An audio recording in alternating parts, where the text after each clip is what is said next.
Assalamualaikum warahmatullahi wabarakatuh. Bagaimana kabar kalian hari ini? Semoga hari ini kalian dalam keadaan sehat walafiat ya.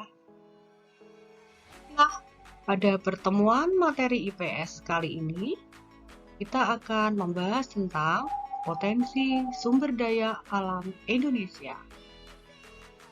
Kita akan awali pertemuan pada hari ini yaitu tentang pengertian sumber daya alam.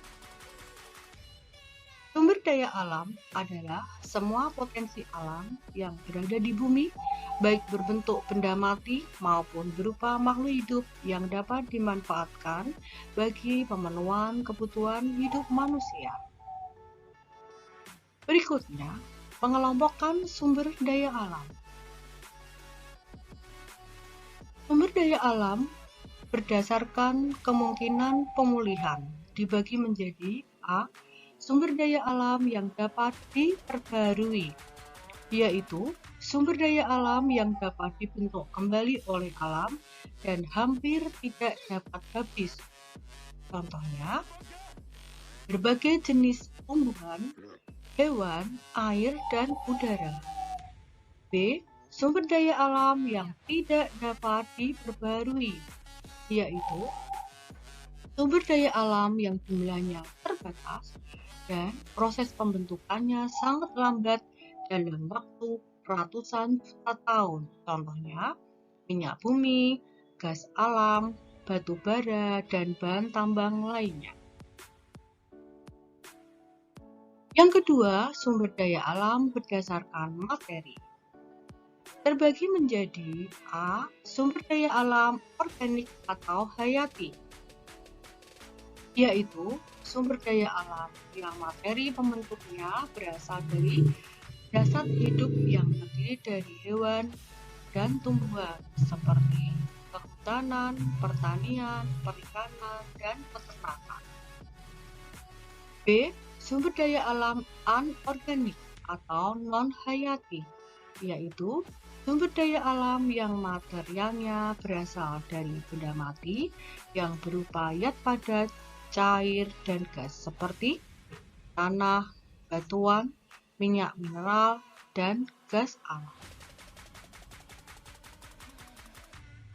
3. Sumber daya alam berdasarkan habitat. A. Sumber daya alam terestrial atau daratan adalah sumber daya alam yang mempunyai hubungan dengan tanah sebagai tempat atau lahan kegiatan manusia. Misalnya, tanah dapat dijadikan bahan untuk industri seperti pembuatan keramik, genteng, dan batu bata.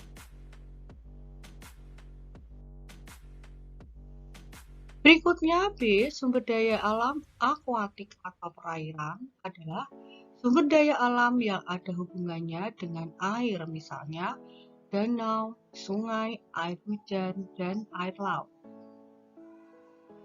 Yang keempat, sumber daya alam berdasarkan sifatnya. Terbagi menjadi A. Sumber daya alam hayati adalah sumber daya alam yang berasal dari makhluk hidup.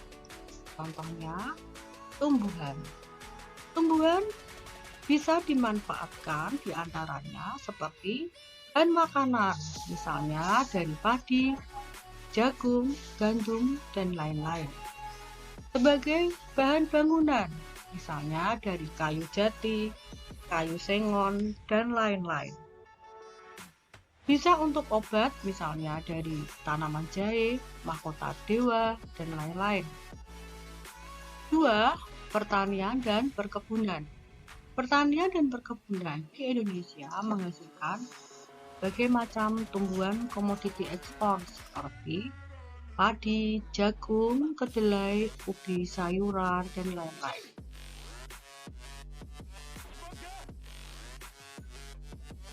Hewan, peternakan dan perikanan. Pemanfaatan hewan dapat sebagai pembantu pekerjaan berat manusia, kerbau dan kuda, atau sebagai sumber bahan pangan seperti unggas dan sapi. Berikutnya, sumber daya alam non-hayati. Sumber daya alam non-hayati misalnya berasal dari 1. Hasil tambang. Sumber daya alam hasil penambangan memiliki beragam fungsi bagi kehidupan manusia, seperti bahan dasar infrastruktur, kendaraan bermotor, sumber energi, maupun sebagai perhiasan. Yang kedua, sumber daya air. Sumber daya air berguna untuk keperluan kehidupan sehari-hari seperti untuk minum, untuk keperluan rumah tangga, untuk pertanian, perindustrian, pembangkit tenaga listrik, perikanan, dan sebagainya. Yang ketiga, sumber daya tanah. Tanah memiliki dimensi yang luas. Di Indonesia terdiri atas 18 pulau besar dan tidak kurang dari 3.000 pulau kecil, dan juga dataran-dataran yang luas lainnya. Baiklah, untuk pertemuan pada hari ini saya cukupkan sampai di sini dulu. Semoga kalian paham dengan penjelasan saya. Berikut ini tugas yang harus kalian kerjakan. Kalian bisa lihat lembar kerja. Kalian isikan kolom yang sudah tersedia ini, yaitu contoh-contoh sumber daya alam yang dapat diperbarui dan bagaimana manfaatnya bagi manusia. Yang kedua, isikan pada kolom, tuliskan contoh sumber daya alam yang tidak dapat diperbarui dan bagaimana manfaatnya bagi manusia. Kerjakan tugas di atas di buku tugas, kemudian difoto dan dikirim ke Microsoft Teams. Semoga kalian jelas dengan tugas di atas ya. Sekian, terima kasih. Wassalamualaikum warahmatullahi wabarakatuh.